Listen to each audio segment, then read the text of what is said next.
ভারতীয় ক্রিকেট ইতিহাসে রাজনীতি ঝড় বরাবরই চলে আসছে। সৌরভ গাঙ্গুলি, আজহারউদ্দিন, অনিল কুম্বলের মতো ক্রিকেটাররা যারা রাজনীতির শিকার হয়েছেন, তাদের মধ্যে আবার নাম জড়িয়ে গেল আরেকজনের, বিরাট কোহলি। হ্যাঁ বন্ধুরা, এই সেই বিরাট কোহলি যাকে আমরা রান মেশিন হিসাবে চিনি, যাকে রান চেজ মেশিন হিসাবে চিনি, সেই chase machine, run chase master এখন পলিটিক্সের শিকার। 2024-এ অনুষ্ঠিত যে T20 ওয়ার্ল্ড কাপ হতে চলেছে ওয়েস্ট ইন্ডিজে, সেই ওয়েস্ট ইন্ডিজ ওয়ার্ল্ড কাপ থেকে বিরাট কোহলিকে বাদ দিয়ে দেওয়া হলো।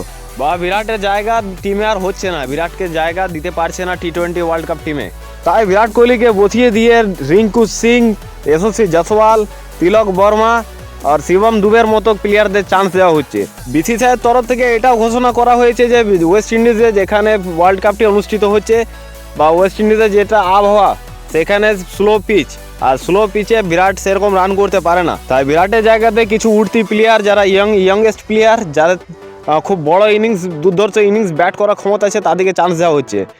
তবে বন্ধুরা, যদি আমি বিরাট কোহলি আর রোহিত শর্মার লাস্ট 3টে ইনিংস বা লাস্ট 3টে ম্যাচ যেটা ওয়েস্ট ইন্ডিজে খেলা হয়েছিল রোহিত শর্মা বিরাট কোহলির, তো বিরাট কোহলি লাস্ট 3 ম্যাচে 112 রান করেছে, তার মধ্যে একটা হাফ সেঞ্চুরি আছে। আর রোহিতের লাস্ট 5 ম্যাচে 106 রান। দুজনের ব্যাটিং ইনিংসকে কম্পেয়ার করতে হলে বিরাট অনেক এগিয়ে রোহিতের থেকে, কিন্তু রোহিত বর্তমানে ভারতীয় টিমের সাথে যুক্ত রয়েছে আর টেস্টে ভালো খেলে আসছে, ভালো পারফর্ম করে আসছে, টিমকে সহযোগিতা করে আসছে। সেই জন্য রোহিত একটা দায়বদ্ধতা প্লাস একটা পজিটিভ দিক রোহিতের ভারতীয় টিমের প্রতি রয়ে যাচ্ছে, আর বিসিসিআই তাকে পজিটিভ হিসাবেই দেখছে।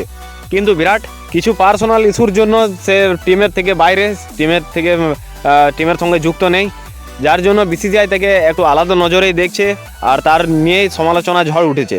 কিন্তু বিসিসিআই ভুলে যাচ্ছে যে বিসিসিআই কার উপরে আঙুল তুলছে।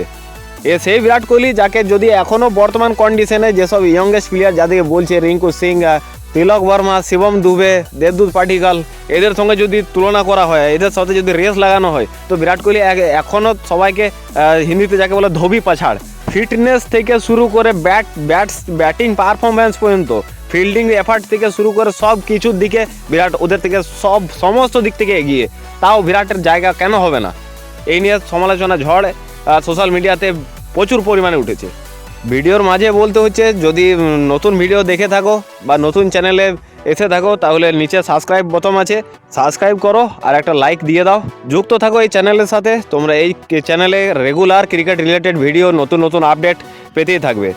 তো আসা যাক ব্যাক করে সেই টপিকের উপর। বিরাট কোহলিকে নিয়ে যে সমালোচনা ঝড় উঠেছে, আমরা জানি এটাতে কি হবে। বিরাটকে নিয়ে যতবার ঝড় ওঠে, 2014-তে উঠেছিল, 2014-তে ইংল্যান্ড সিরিজে যখন বিরাট ফ্লপ খায়, তখন বিরাটকে বাদ দিয়ে দেওয়া হয়েছিল। তারপর থেকে বিরাট এমন কামব্যাক করলো যে বিরাটের উপর আর কোনো চার্জেস রইল না, উপর থেকে বিরাট নিয়ে একটা ইতিহাস হয়ে গেল। যখন যখন আঙুল ওঠে তখন তখন বিরাট ইতিহাস রচনা করে। এবারও আঙুলটা উঠেছে বিরাট কোহলির উপর। বিসিসিআই ভুলে গেছে কার উপরে আঙুল তুলছে। এ কোনো চিড়িয়াখানাতে থাকা পোষা বাঘ নয়, এ হচ্ছে রয়্যাল বেঙ্গল টাইগার, যে পুরো দুনিয়া দাপিয়ে বেড়ায়, পুরো দুনিয়ার যার সম্মান করে, পুরো দুনিয়া যাকে দেখে কাঁপে। সামনে থাকা টিমটা বা সামনে থাকা যে বোলারটা থাকে, তার অবস্থা কী হয়, সেই বোলারটা সেই পজিশনে সেই সময় সেই অনুভব করে। তো বিরাট কোহলির রেকর্ড সম্বন্ধে আমি কিছু আর বিস্তারিত যাব না, কারণ এটা লুকোবার কোনো জিনিস না। যার আন্ডারে 80টা সেঞ্চুরি আছে, সে কীর্তিমান, সে নিজে এক কীর্তির মালিক, তোমরা সবাই জানো এটা। তো সেই হিসাবে বিরাটের ব্যাপার আর কিছু যাব না।